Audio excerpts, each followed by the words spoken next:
By the way, how are you handling those ticks after that big-ass offering back then anyway? Bro, don't even worry about it. I got it totally under control. Ticks are gone. Nothing to worry about. Offering.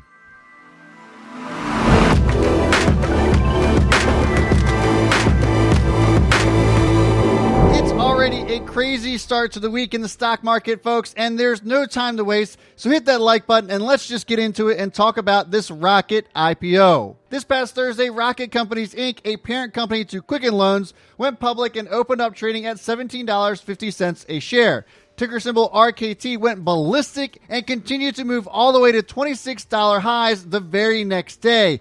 And it seems to be settling out around the mid-20s as of this recording. For those of you who don't know, Rocket is a mortgage company run by billionaire Dan Gilbert, and they have released terms for its IPO.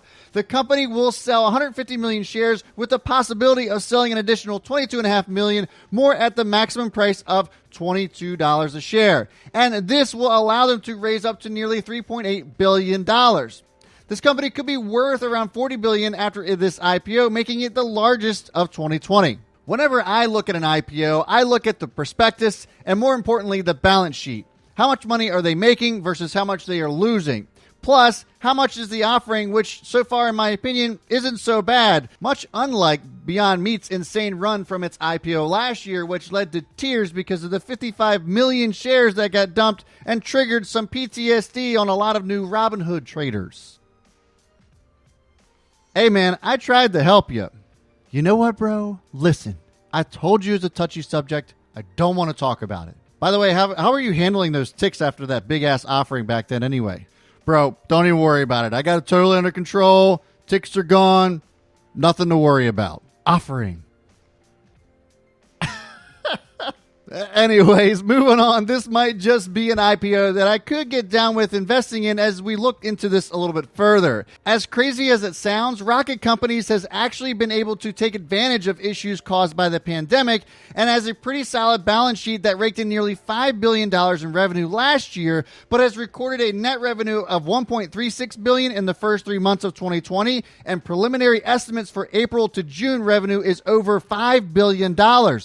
That's some incredible growth to practically match last year's revenue in a single quarter. So can this rate of growth sustain? Well, according to the S-1 filing, this ridiculous increase in sales is due to an increase in gain on sale margin, which in turn was fueled by generally favorable market conditions and the low interest rate environment, which led to increased demand for mortgages and capacity constraints in the industry. And it makes sense, right? I mean, we're seeing ultra low interest rates, a record number of refinance mortgages, and the real estate market right now is absolute fire. Here's the risk that's involved with this, though. Those low interest rates mean that banks find mortgages to be a riskier bet. And we just saw last week that banks are simply not lending money to those in a more difficult situation as opposed to charging them higher interest. It is reasonable to assume that those who cannot get mortgages through a bank will then turn to mortgage companies like Quicken Loans.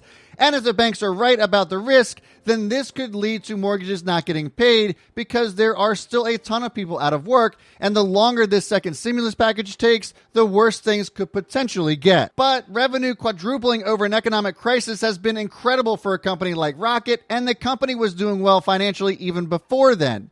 And you guys have been hearing me say this time and again, but these companies that are thriving through all this bullshit will keep going higher. It isn't enough to just make it through and skate by. So is Rocket a buy? Honestly, I'll admit, I was skeptical, but I actually like this IPO. Look, of course, there's going to be inherent risk because it is an IPO, but Rocket's estimated revenue for the 12 months ending on June 30th, 2020 is closer to around $10 billion, which is double what it was last year, and that can mean we see a valuation of around $55 billion, and given the market cap we're sitting at around $45 billion, I'd say that this is a deal still. Look, there are some concerns here, but during a time of low interest and the insane growth we're seeing from them, the company won't need any more financing in the form of additional offerings, which you know that I am all about. And I would love to hear from you guys on this. Obviously, there's a lot of you who have bought into this over the last few days.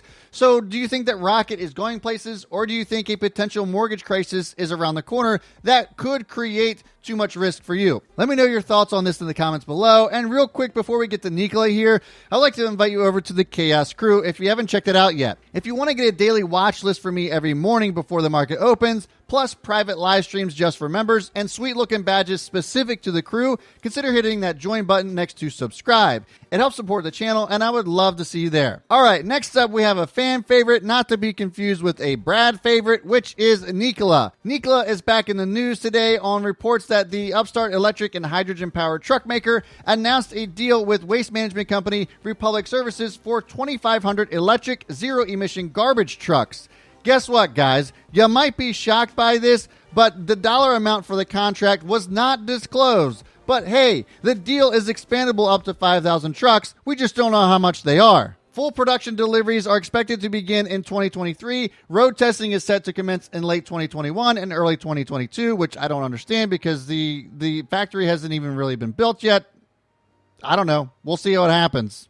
This already adds to the 14,000 units that Chairman Trevor Milton values at $10 billion.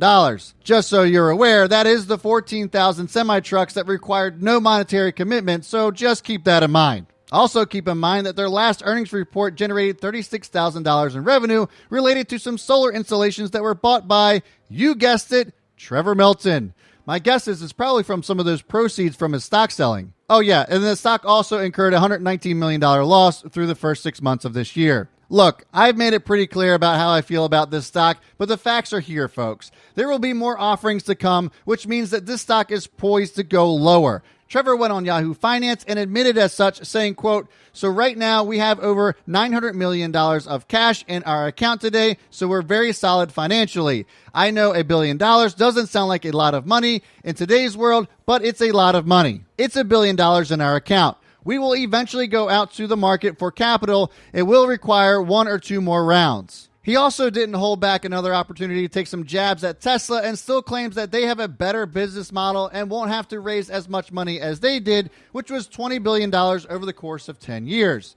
Now, I'm sorry, folks, but I'm going to have to see this bullshit to believe it. Creating a hydrogen fuel infrastructure from scratch for less than $20 billion with no revenue to speak of until at least 2023, which is the likely scenario, sounds insane to me. There is no way they are making 250 grand per truck like they claim. I just really don't see this happening, and I really don't see that happening in the time frame that they're claiming that it will happen. But enough about my opinions on this. Let me know in the comments what you think about Nikola and where this thing is headed. I would love to get your thoughts on this. Give me something to actually believe in on this company up to this point. It's absolutely insane. And then there's MGM, a breath of fresh air, a stock that really needs no introduction on this channel since I introduced it to you a couple months ago at $12 a share. MGM ran over 100% from then and has gotten a little beat up since and sold off all the way down to the high $14 range. But I said that this was one company that has been beaten up by the Rona that is worth waiting on and buying up down here. And today is the day that it finally started to pay off. Today came some big news that IAC or Interactive Corp bought a 12% stake in MGM Resorts for about $1 billion, which sent MGM soaring to nearly $24 a share. And this is the difference when it comes to buying the dip on a legit company that's been beaten down by the Rona versus some bullshit stock like Carnival who's literally drowning in debt. I feel like there's a pun in there somewhere, but I can't quite put my finger on it. Anyway, if you don't know who IAC is, they are a leading media and internet company, and what really attracted them to make a $1 billion bet on MGM was the opportunity in online betting. MGM's online gaming business, which currently constitutes a tiny portion of its revenue, was what initially attracted Chairman Barry Diller. He said, quote, "MGM presented a once-in-a-decade opportunity for IAC to own a meaningful piece of a preeminent brand in a large category with great potential to move online." Hey, Steve, can we get a hell yeah for that? Hell yeah! Thanks, man. Diller added he has followed the online gaming space for a while, looking for an opportunity to enter the $450 billion global industry, and it only makes sense here. Gambling competitor Penn National bought a large percentage of Barstool Sports for $450 million, and look how they've taken off in recent months. MGM is a more established company with a lot more at their disposal. So much so that they could be shut down for up to 3 years and still be around, according to reports. MGM executives have been buying up shares of their own stock for the last several months, totaling millions of dollars of shares. And it's pretty clear for the reason as to why. MGM has one of the best balance sheets in the industry, and that's why I like them. there is so much more room for this to run, and we are still about 35% away from pre-crash highs, and MGM could very well meet those before the end of the year. And so let me know your thoughts on MGM. Do you like MGM here, or is there a better company that you prefer in this space? Let me know in the comments below, and if you would like to see this week's top stocks to watch from last night, click this video here. As always, folks, I will see you all before the bell, and B. Smith is out.